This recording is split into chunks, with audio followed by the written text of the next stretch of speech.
Israel and Iran traded strikes overnight, threatening efforts to reach a peace deal after the war hit the 100-day mark over the weekend. And according to multiple reports, President Trump called the Israeli prime minister to try to urge him to hold off on those strikes. We're joined now this morning by CBS News correspondent Bradley Blackburn, live in New York for the very latest details. Bradley, good morning.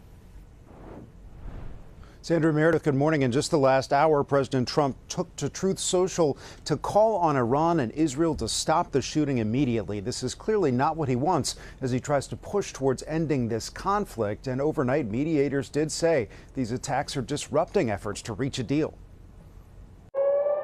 Sirens blared over Israel Monday morning, signaling a re-escalation in the war with Iran. Israel says its defense forces carried out strikes on Iranian military sites and a petrochemical plant. This after Iran fired missiles at Israel in retaliation for Israeli military strikes on Hezbollah targets near Beirut. According to reports from the Associated Press and Axios, Israel launched strikes after President Trump had called Israeli Prime Minister Benjamin Netanyahu and urged him not to retaliate against Iran. We get along very well.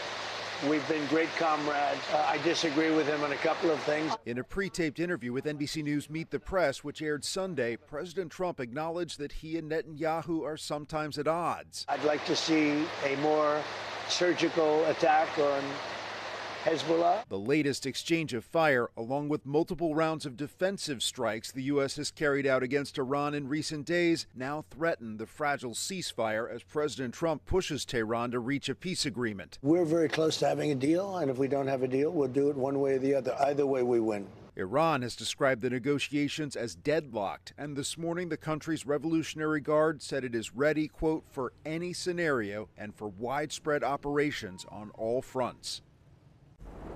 And in that interview, President Trump acknowledged that during this ceasefire, Iran may have built up some of its military capacity, and the flare-up is already sending oil prices up, too. At one point overnight, crude futures spiked by more than 4%. Sandra and Meredith. Yeah, lots to watch here. Thank you for joining us this morning, Bradley.